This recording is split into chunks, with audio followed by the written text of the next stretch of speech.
हाय, मेरा नाम वेदांत है। I am a lawyer practicing in Delhi. ये वीडियो बनाने का मकसद सिर्फ इतना है कि अभी कुछ दिन से मीडिया में एक बड़ा अजीब सा स्टेटमेंट चल रहा है कि passport is not a proof of citizenship. मैं इस स्टेटमेंट को आपको थोड़ा और डिटेल में समझाना चाह रहा हूँ and I want to explain to you कि क्यों इस देश में सिटीजनशिप को लेके जब भी कोई एक्ट लाया गया, जब भी कोई स्टेटमेंट दिया गया, इतना प्रॉब्लमेटिक क्यों रहा है। अगर आप वीडियो को एंड तक नहीं देख पाए, मेरा कंक्लूजन सिर्फ इतना सा है कि सिटीजनशिप को इस देश में, इस कंट्री में सीरियसली कभी लिया ही नहीं गया, and which is why everything that is done right now is always going to be met with resistance.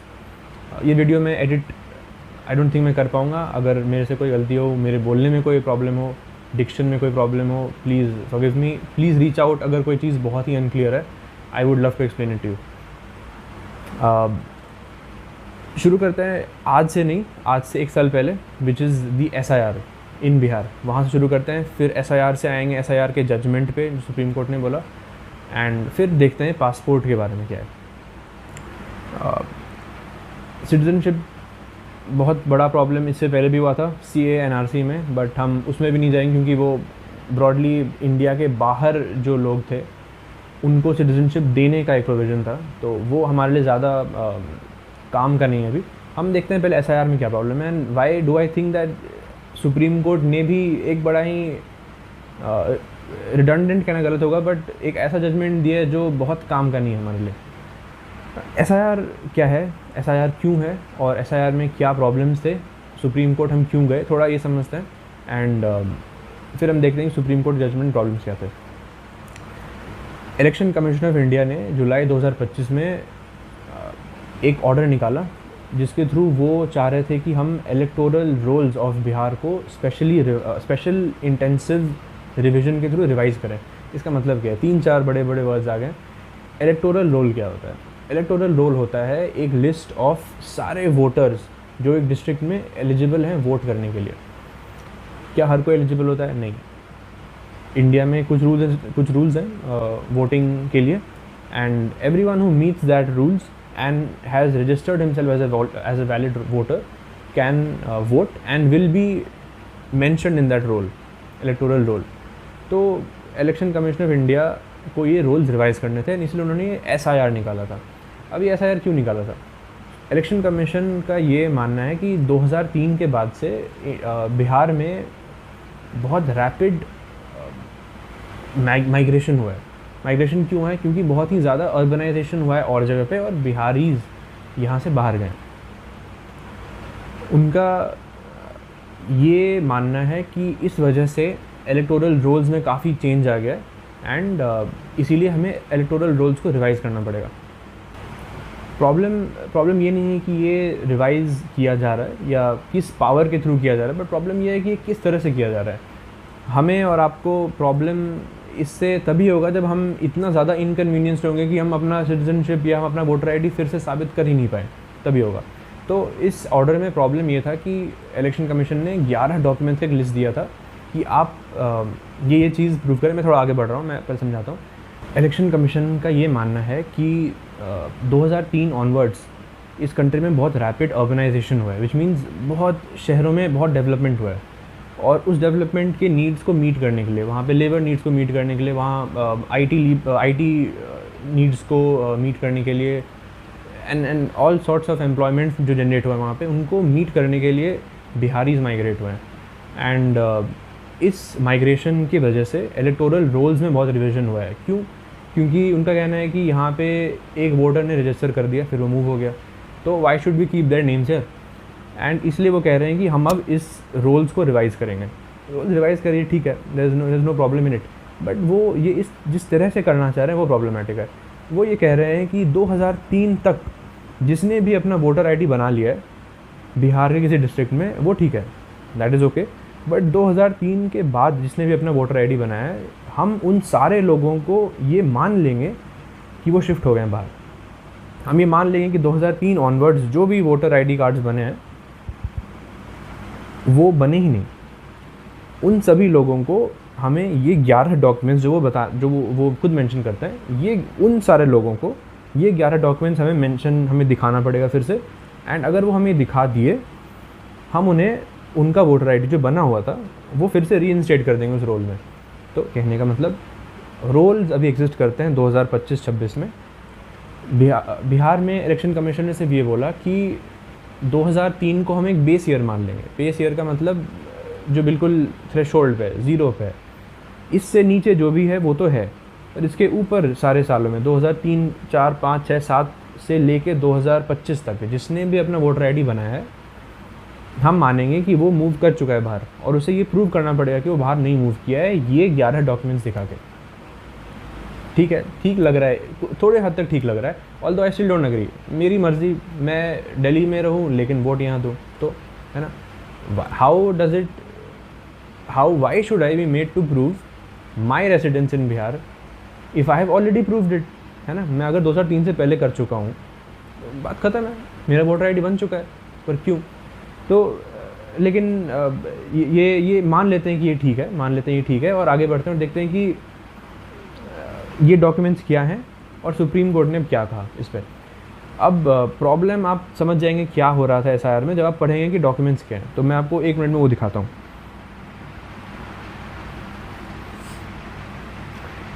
मैं 11 डॉक्यूमेंट्स हैं जो कि मैं इसका लिंक डाल दूंगा डिस्क्रिप्शन में, आप देख सकते हैं कि क्या क्या डॉक्यूमेंट्स हैं।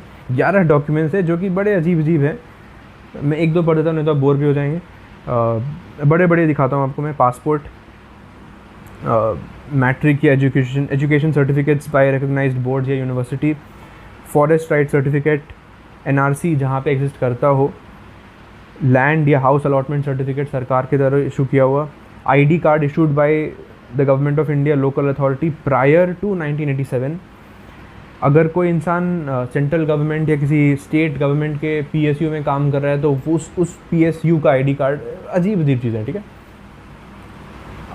अब मेरा आर्गूमेंट मैं भी दे सकता हूँ, बट मैं चाहता हूँ कि आप एक बार सुप्रीम कोर्ट का डिफेंस, आप सुप्रीम कोर्ट की जजमेंट को पढ़ें। वहाँ पे गवर्नमेंट ने क्या डिफेंस लिया था कि हम क्यों मानते हैं कि एसआईआर ठीक है और प्रॉब्लम्स क्या हुआ है। अब मैं आपको एक चीज़ बता दूँ कि नोटिस करिए, इस 11 में आधार कार्ड कहीं नहीं है, राशन कार्ड कहीं नहीं है, पैन कार्ड कहीं नहीं है, पासपोर्ट है, पैन कार्ड कहीं नहीं है,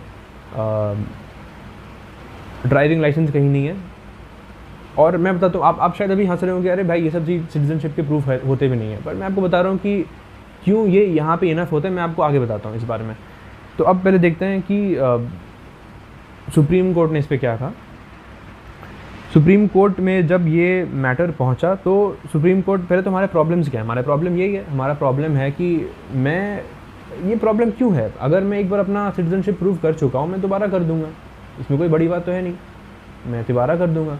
लेकिन अगर आप हर बार मेरे लिए ये गोल पोस्ट छोटा करते जाएंगे, मैं अगर थोड़ा और आसान भाषा में समझाऊँ, अगर आप हर बार इसको और मुश्किल कर देंगे, मैं कैसे प्रूव कर पाऊँगा इस बात। There will be some time where I will fail, मैं ये प्रूव ही नहीं कर पाऊँगा। आप ऐसा डॉक्यूमेंट दे देंगे जो मैं प्रोड्यूस कर ही नहीं पाऊँगा। और मेरा मानना है कि ऑब्जेक्शन सिर्फ यही है, ऑब्जेक्शन सिर्फ इतना है कि आप ऐसे डॉक्यूमेंट्स अगर दे देंगे जो मेरे पास है ही नहीं, या मेरे मम्मी या मेरे पापा या मेरे रिलेटिव्स के पास है ही नहीं, तो वो प्रूव कैसे कर पाएंगे। तो मेरा मानना है कि कंसर्न ये है, और जजमेंट इसी बारे में होना चाहिए था, लेकिन जजमेंट इस बारे में नहीं है। जजमेंट किस बारे में, ये देखते हैं। अगर आप जजमेंट के पैरा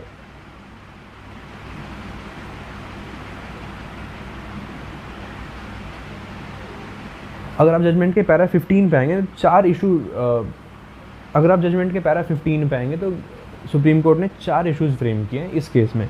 मैं पढ़ देता हूँ, छोटा करके पढ़ूंगा ताकि आप बोर ना हो जाए। मैं ये भी लिंक कर दूंगा नीचे, आप पढ़ सकते हैं। पहला इशू है कि whether the Election Commission of India has the power to conduct the impugned special intensive revision. Impugned एक लीगल भाषा है, उसका मतलब ये होता है कि जो चीज़ जो अभी इशू में है, तो सिंस यहाँ पे एसआईआर इशू में है, तो सुप्रीम कोर्ट ने बोल दिया है कि whether the ECI has the power, क्या ईसीआई के पास ये पावर भी है इशू करने का। ठीक है, हमें कंसर्न ही नहीं है। मैं भी बिहारी हूँ, और अगर ये किसी बिहारी तक पहुँच रहा है तो हमें ये प्रॉब्लम था ही नहीं कि ईसीआई को पावर है नहीं। हम तो बड़े कॉमन से सिटीज़न हैं, हमें ये पावर है, हमें ये क्वेश्चन करना ही नहीं। हमारा कंसर्न सिर्फ इतना है कि मेरे पास सर ये चीज़ डॉक्यूमेंट्स हैं, आप मुझे जो मांग रहे हैं वो कुछ और है, मैं कैसे प्रूव करूँ। ये हो गया पहला इशू। सेकंड इशू है कि वेदर दी इम्प्यून्ड, फिर वही इम्प्यून्ड SIR is founded on a legitimate purpose, and if so, whether the measures adopted by the ECI are proportionate to that object sought to be achieved। ये बड़ा कॉम्प्लिकेटेड सा legal language है। इसका मतलब सिर्फ ये है कि मान लीजिए गवर्नमेंट के पास कोई पावर है कुछ करने का, तो क्या वो उसको एक्सरसाइज करेगी कुछ लेजिटिमेट पर्पस मीट करने के लिए। अब ये फिर से ये वर्ड आ रहा है लेजिटिमेट पर्पस। लेजिटिमेट पर्पस है कि जो गवर्नमेंट करना चाह रही है क्या वो लेजिटिमेट है भी, क्या वो करने लायक भी है, इज़ इट, क्या वो जो इंटेंट कर रहे हैं उस एक्शन से वो लेजिटिमेट है। तो इसका इस इशू में यही पूछा जा रहा है कि क्या SIR लेजिटिमेट पर्पस है। एंड ECI ने जो मेजर, जो हथकंडे लगाए हैं, हथकंडा थोड़ा सा डेरोगेटरी वर्ड हो गया, जो मेजर्स इंप्लीमेंट किए हैं, जो तौर तरीके इंप्लीमेंट हुए हैं, क्या वो फेयर हैं, क्या वो प्रोपोर्शनेट हैं, ये है।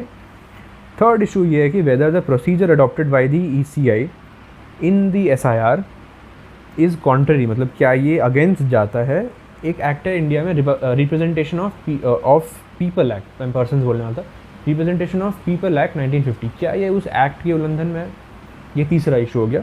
और चौथा इशू है कि whether in the exercise of its constitutional mandate of preparation and maintenance of electoral rolls and in furtherance of, क्या ECI के पास ये पावर है SIR कंडक्ट कराने का, और क्या उसे ये पावर है कि वो सिटीजन्स के सिटीजनशिप को चेक करे। मैं एक कॉमन सिटीज़न की तरह आपसे बात करता हूँ कि मुझे इनमें से किसी इशू से मतलब ही नहीं है, मतलब ही नहीं मुझे। आप ये बड़ा ही लीगल, बड़ा ही टेक्स्ट बुक वाला पॉइंट है, आप ये सब डिस्कस कर सकते हैं, बट मेरा कंसर्न सिर्फ इतना है कि मेरे पास ये 5-6 डॉक्यूमेंट्स हैं और ये वैलिड नहीं है, मैं ये प्रूव नहीं कर सकता हूँ। अब मैंने आपको बता दिया कि मेरा सुप्रीम कोर्ट के जजमेंट से क्या कंसर्न था। मेरा कंसर्न सिर्फ इतना है कि जजमेंट तो जजमेंट है, लेकिन जजमेंट को जिस मुद्दे पे होना चाहिए था उस पर है ही नहीं, ये तो किसी और चीज़ के बारे में। आपने ये प्रूव कर दिया कि ECI के पास पावर है या नहीं है, आपने ये चेक कर लिया कि क्या एम ठीक है या नहीं ठीक है, आपने ये चेक किया कि क्या सिटीजनशिप चेक कर सकती है ECI या नहीं, ये सब ठीक है, बट उस बात को आप नहीं चेक कर रहे जो चेक करना था आपको। अब आते हैं, ये देखते हैं कि SIR में क्या होना चाहिए था, क्या प्रॉब्लम है और क्यों वो प्रॉब्लम है। ECI ने क्यों लाया SIR, इसका सिर्फ और सिर्फ एक पॉइंट है। ECI ने सिर्फ एक वजह से लाया था ECR। वो कह रहे थे कि यहाँ से लोग बाहर जा चुके हैं, हमें सिर्फ ये चेक करना है कि क्या वो वापस आ चुके हैं, क्या वो यहाँ रहते हैं या वो बाहर रहते हैं, दिल्ली में रहते हैं, बैंगलोर में रहते हैं।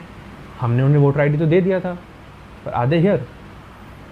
अब आपको ये सवाल आना चाहिए ऑटोमेटिकली बिल्कुल कि इन्होंने बेस ईयर 2003 का क्यों सेट किया है। क्या 2003 के पहले जिन्होंने वोटर ID बनाया है वो बाहर शिफ्ट नहीं कर सकते। मान लीजिए किसी इंसान का वोटर ID 1995 में बना, क्या वो इंसान शिफ्ट नहीं कर सकता बिहार के बाहर? क्या कोई बैन लगा है उसको शिफ्ट करने में? नहीं है।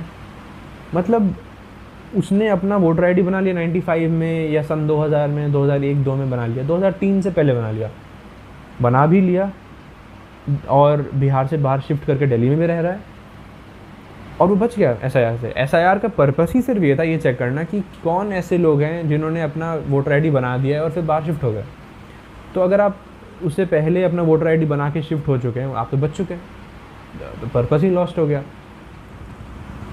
SIR सिर्फ उन लोगों तक अप्लाई हो पाता है जिन्होंने 2003 ऑनवर्ड्स अपना वोटर ID बनाया और उसके बाद बाहर शिफ्ट हो गए, उन्हीं लोगों को पकड़ पाएगा। वैसे तो वो अप्लाई उन सब पे होगा जो वोटर ID 2003 के बाद बना रहे हैं, बट वो पकड़ उन्हीं हो। मैं पकड़ कह रहा हूँ कि गलत तो कुछ नहीं कह रहे हैं, हर किसी को हक है कि फॉर बेटर एम्प्लॉयमेंट अगर उसे नौकरी मिल रहा है वो यहाँ से बाहर चला जाए, इसमें कोई प्रॉब्लम है ही नहीं।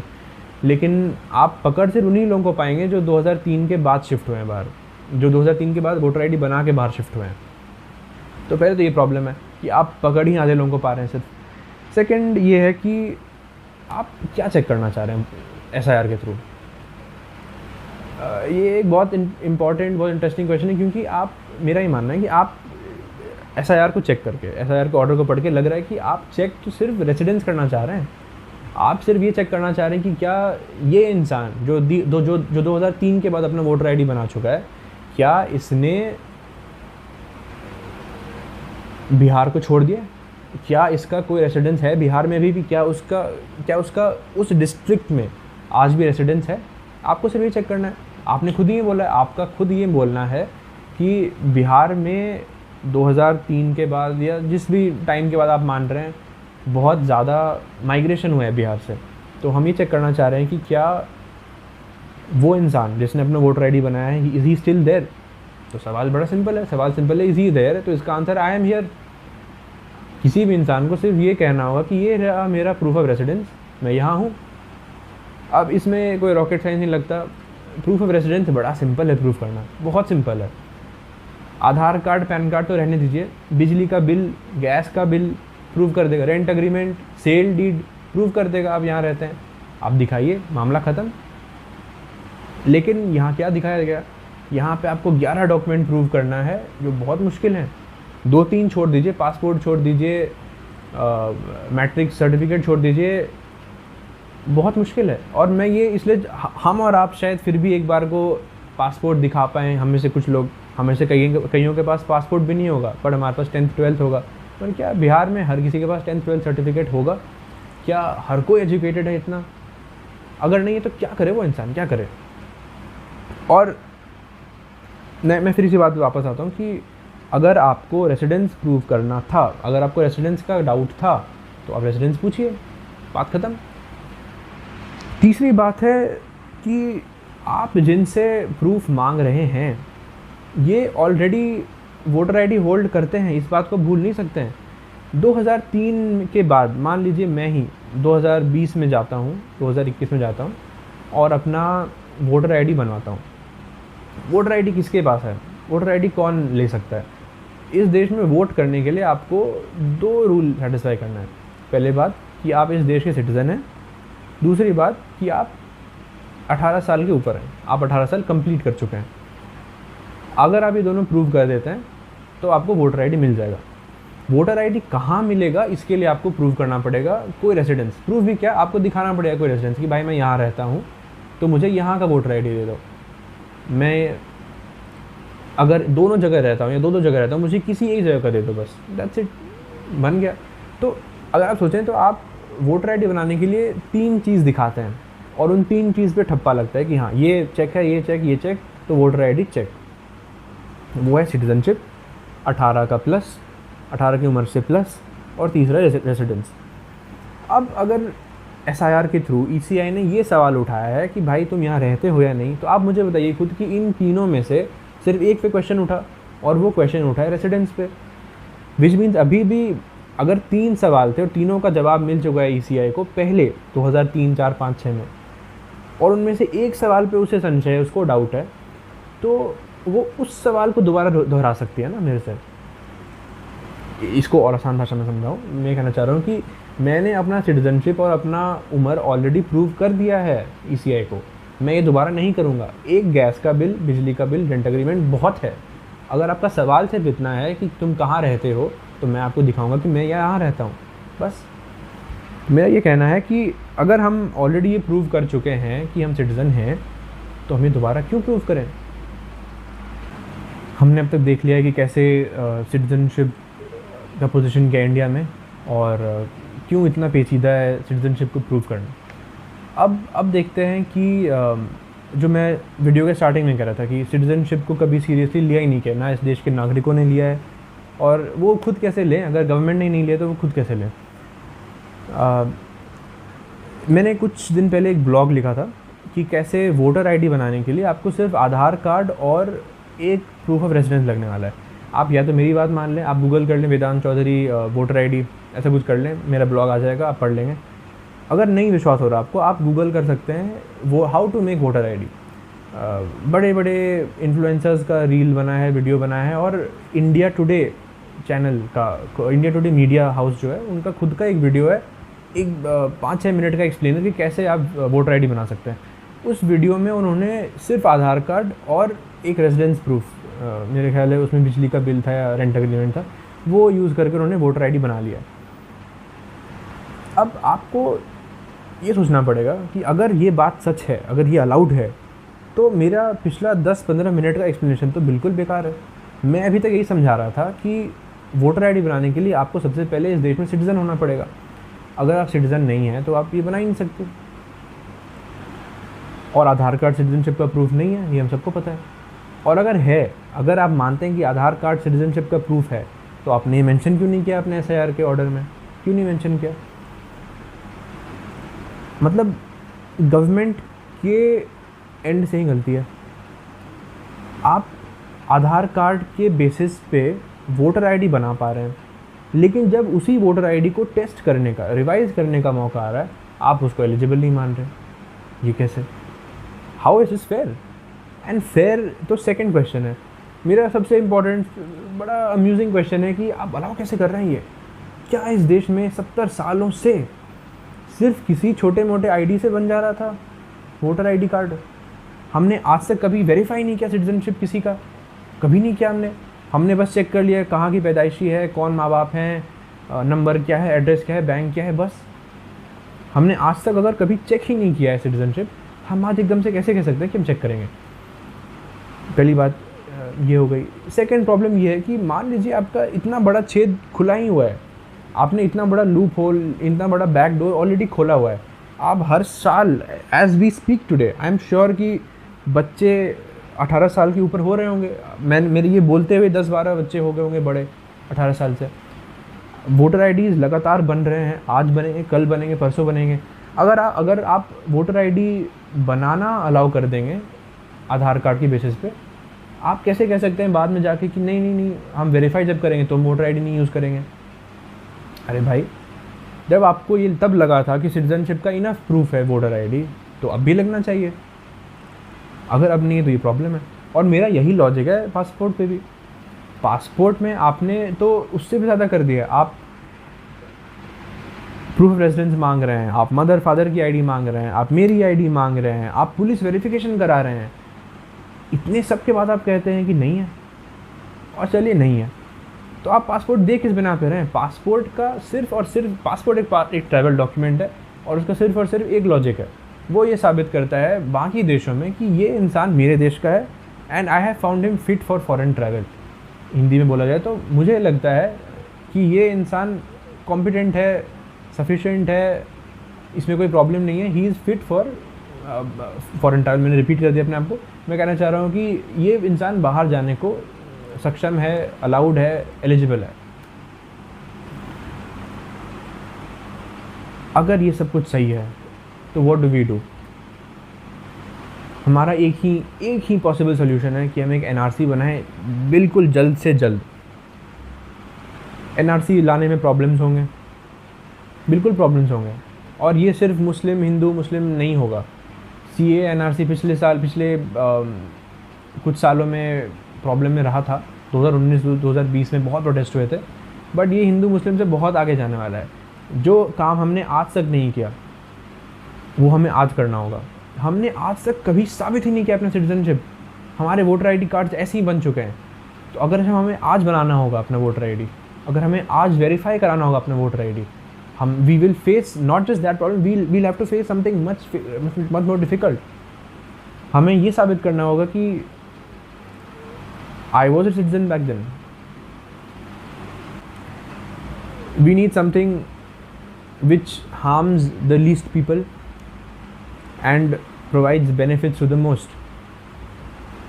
इसका एक और इलाज ये है कि हम जैसा आपने अभी किया 2003 को बेस ईयर मान लें, लेकिन 2003 को नहीं माने, उसके आगे मान लें, 2015 2020 को मान लें बेस ईयर। और आप कहते हैं कि इस डेट तक जिस भी इंसान को या तो आधार कार्ड मिल गया हो, या पासपोर्ट मिल गया हो, या वोटर आईडी मिल गया हो, हर वो इंसान सिटीज़न है। अगर आप ये कर देंगे तो मैं सिटीज़नशिप प्रूव करने से बच जाऊंगा। सिटीज़नशिप प्रूव करना बहुत मुश्किल है, बहुत ही मुश्किल है। और मैं दावे से कहता हूँ कई सारे नेता भी नहीं प्रूव कर पाएंगे अपना सिटीज़नशिप। हमने ऐसे रूल्स, इतने मुश्किल रूल्स बनाए हैं, और रूल्स हमने आज तक जिस आईडी को बनवाया है, हमने उन आईडीज़ में भी नहीं उनसे मांगा सिटीज़नशिप का प्रूफ। हमने उनसे कोई आईडी तो मांग लिया, पर हमने सिटीज़नशिप का भी प्रूव करने को कहा ही नहीं उन्हें। मेरा बस इतना ही कहना है इस वीडियो में। अगर बहुत लंबा हो गया हो तो मुझे माफ़ी चाहता हूँ मैं। आई होप आप एंड तक देख पाएँ। आई होप मैंने बोर नहीं कर दिया हो। मैं इम्प्रूव कर रहा हूँ अपने आप को। I will bring better videos as in the future. Thank you so much. आप मुझे रीच कर सकते हैं office@vedantchaudhary.in पे या मेरे नंबर पे 9019725455 पे। Thank you so much.